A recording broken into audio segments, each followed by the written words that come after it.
Namaskar, Jai Shri Krishna, enlightening text 23, text 24 and text 25 of chapter 6, Purusa-Sukta confirmed of second canto, the cosmic manifestation of Srimad Bhagavatam. Text 23, Yadasya Nabhyat Nalinad Havasam Mahatmanaha Navitam Yajna Sambharat Purushavaya Vanrute. When I was born from the abdominal lotus flower of the Lord Mahavishnu, the great person, I had no ingredients for sacrificial performances except the bodily limbs of the great personality of Godhead. Lord Brahma, the creator of the cosmic manifestation, is known as Swayambhu, or one who is born without father and mother. The general process is that a living creature is born out of the sex combination of the male father and the female mother. But Brahma, the first-born living being, is born out of the abdominal lotus flower of the Mahavishnu, plenary expansion of Lord Krishna. The abdominal lotus flower is part of the Lord's bodily limbs, and Brahma is born out of the lotus flower. Therefore, Lord Brahma is also a part of the Lord's body. Brahma, after his appearance in the gigantic hollow of the universe, saw darkness and nothing else. He felt perplexity, and from his heart, he was inspired by the Lord to undergo austerity, thereby acquiring the ingredients for sacrificial performances. But there was nothing besides the two of them, namely the personality of Mahavishnu and Brahma himself, born of the bodily part of the Lord. For sacrificial performances, many ingredients were in need, especially animals. The animal sacrifice is never meant for killing the animal, but for achieving the successful result of the sacrifice. The animal offered in the sacrificial fire is, so to speak, destroyed. But the next moment, it is given a next new life by dint of the Vedic hymns chanted by the expert priest. When such an expert priest is not available, the animal sacrifice in the fire of the sacrificial altar is forbidden.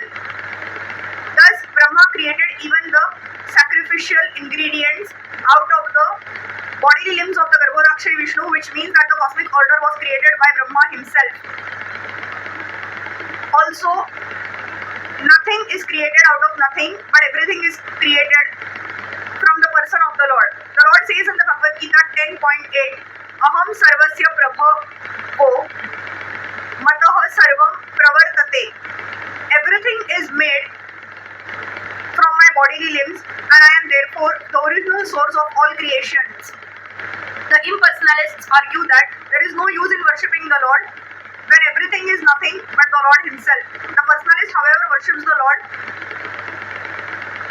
out of a great sense of gratitude, utilizing the ingredients born out of the bodily limbs of the Lord.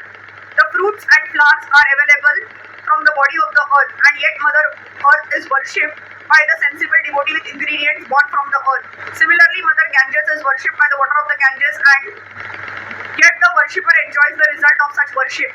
Worship of the Lord is also performed by the ingredients born from the bodily limbs of the Lord, and yet the worshipper, who is himself a part of the Lord, achieves the result of devotional service to the Lord. While the impersonalist wrongly concludes that he is the Lord himself, the personalist, out of a great gratitude, worships the Lord in devotional service, knowing perfectly well that nothing is different from the Lord.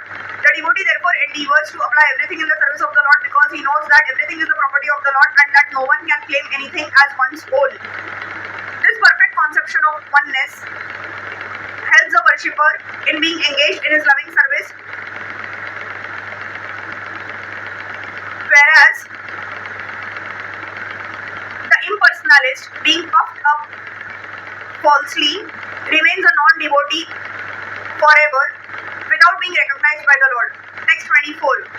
Teshu yajnasya pashavaha sa vanaspatayaha kushaha idam cha deva yajanam kalasha choru gunanvitaha. For performing sacrificial ceremonies, one requires sacrificial ingredients such as flowers, leaves and straw, along with the sacrificial altar and the suitable time spring. Text 25. Vastu nyosh dhayaha sneha rasa loha mrudo jalam rucho yajumshi samani chatur hotram cha sattama. Other requirements are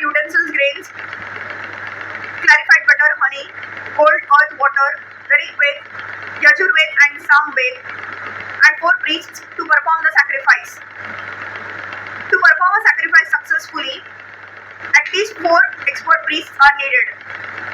One who can offer hota, one who can chant udgata, one who can kindle the sacrificial fire without the aid of separate fire, advaryu, and one who can supervise Brahma.